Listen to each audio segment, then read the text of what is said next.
connect the local project folder with GitHub and connect GitHub with the hosting panel, we are going to follow some steps to connect this system in our PC, GitHub and Hostinger. First of all, we need to create a new repository on GitHub on where we will post the project folder architecture on that project repository name.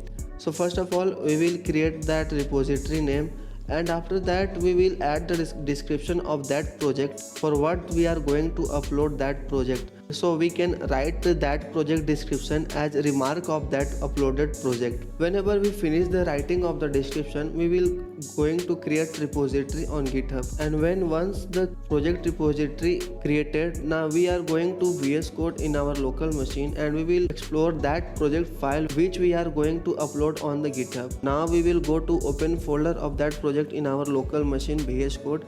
This is that project folder, we will going to upload it on the GitHub. To upload this project on GitHub, we have to first run some commands of git which is mentioned in our GitHub web page. First of all, we need to write git init. First of all, we need to understand what is the purpose of git init in this command. .git init, it is a command which creates a hidden .git folder in our project directory. This .git folder contains all the configuration and metadata for all the repositories such as commit history, branches, tags, staging area and configuration files. This git init commands help us in a different way, just like if we are creating a new project from scratch and want to version control, run git init in the project directory. Other than this, if we having an existing project that we want to start tracking with git, navigate to the project folder and run git init. After that, one more feature we are getting for git init command. If we accidentally delete the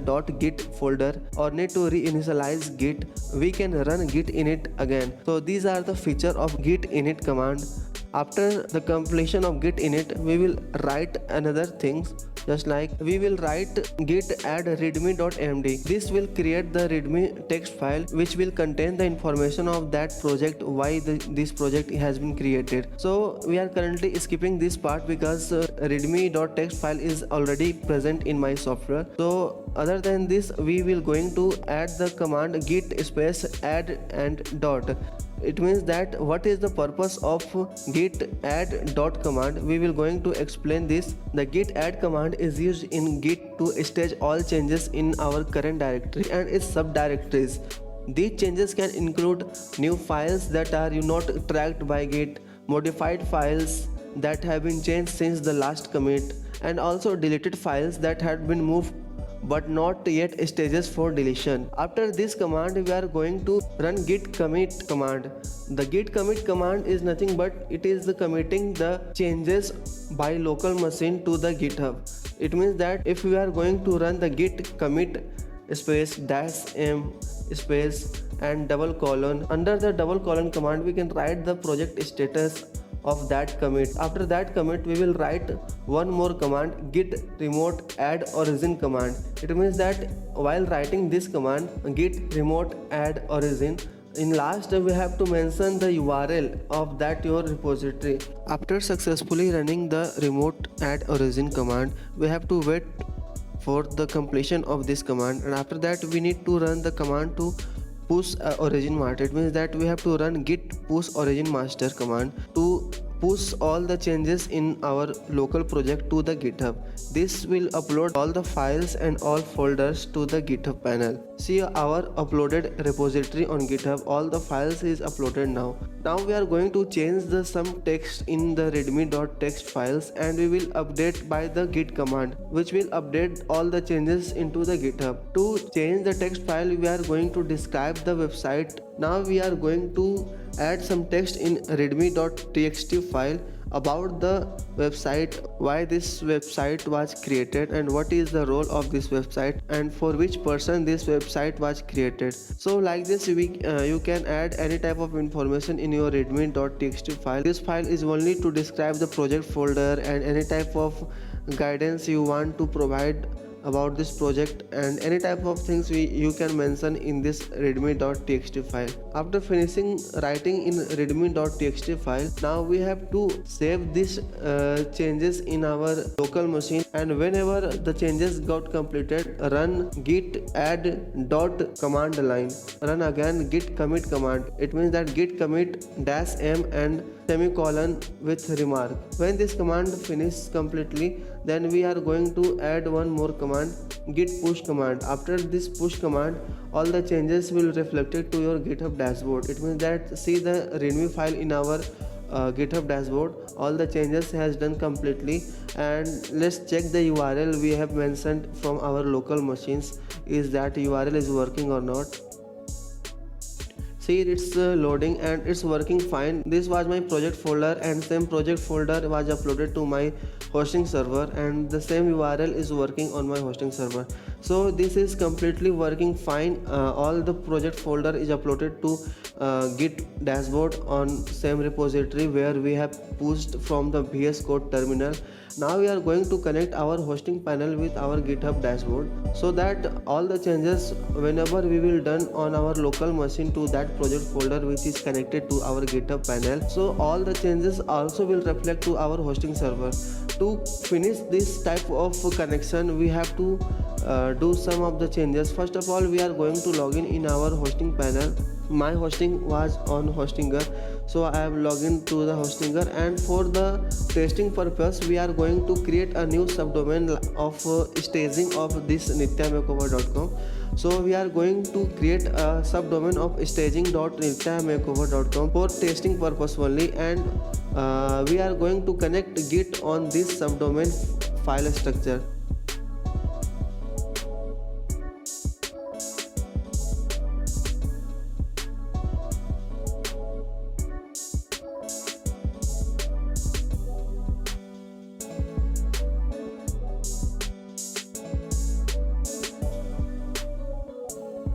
Copy SSH key and I have to paste in our GitHub setting panel. It means we will go to the setting in our GitHub account, and we will search for the menu deploy keys.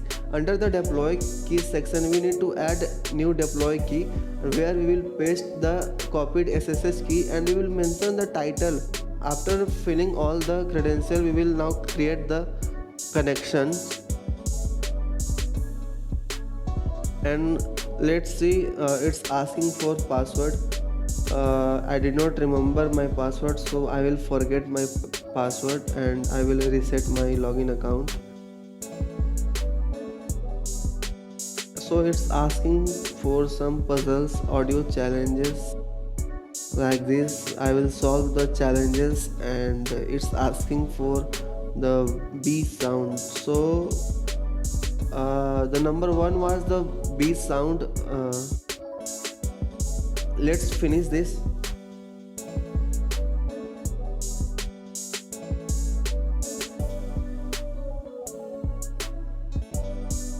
This type of issues can occur on your site also, because I did not log in my GitHub account since many days, so it was saved to my machines.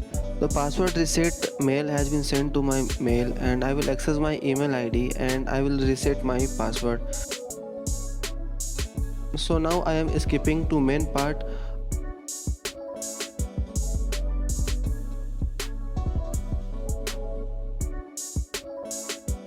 These are the SSH keys which is completely set up in my GitHub dashboard. Now we are going to mention the branch and directory. This is the staging directory. We are going to create this, and whenever we finish the creating of staging directory, we are going to search the file structure. Is the file is uploaded on the server or not? Let's check the file.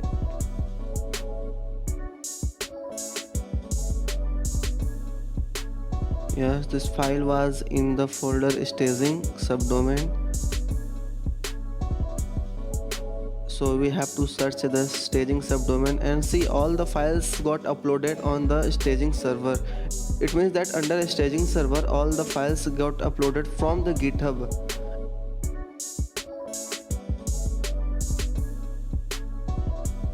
Staging.nityamakeover.com. See, the file is working fine and all the changes is completely pushed to the hosting account from the GitHub panel.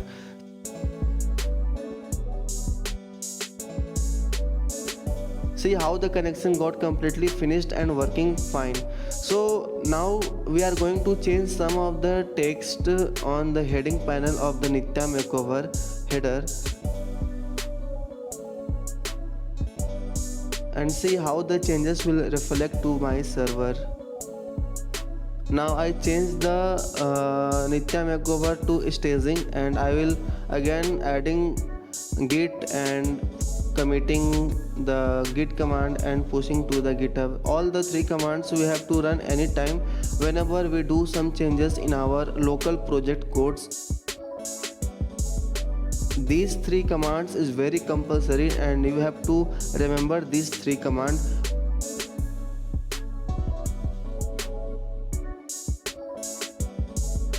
Whenever you are working with GitHub with connecting the Git setup with your hosting panel and your local machine. So remember these three commands and let's finish the changes. So I have changed the codes in my local machine, but see on staging.nityamakeover.com the changes is not reflecting. So this is not working fine.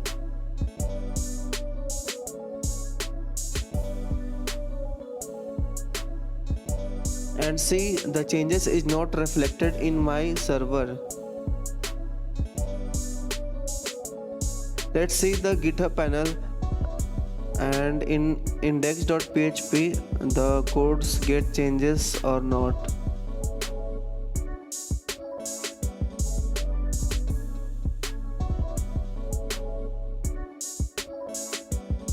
See the code get changed on GitHub dashboard but not get changed to my server. Why this it is happening? So now one more thing we have to do is of webhooks. Webhooks are automated message sent from one application to another application when a specific event occur. In the context of Git, webhooks are commonly used to notify external systems or services about events happening in a repository, such as pushing new commits, creating a merging pull request, opening issues, anything you can do with this. So webhooks payload Git sends an HTTP post request with data called the payload to a specific URL. This data contains detail about the event such as a commit information or branch names. So we have to first set up the webhooks. So now open the Git menu from the advanced setting and click on the auto deployment. Under the auto deployment section, see the webhook URL. So copy this webhook URL and open our GitHub repository dashboard.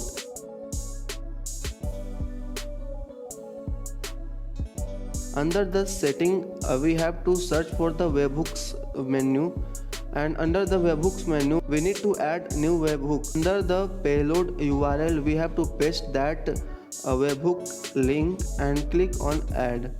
So now webhook is now set, and let's see the changes is occurs or not. Now see the changes is got changed and Nitya Makeover changed to Nitya Makeover staging. So this is now complete communication between GitHub to server. So again we are testing from the local machine. In our local machine VS Code we are changing the text from Nitya Makeover staging to Nitya Makeover. This URL is for testing purpose. Let's commit the git push, and now running the command git add command, git commit command and git push command. See the changes will displaying or not. So let's see what is happening here. So some of the errors occurs. Now save the changes and write the git init and write the git add command. What is happening? Yes, write git add command, write git commit command and write git push command.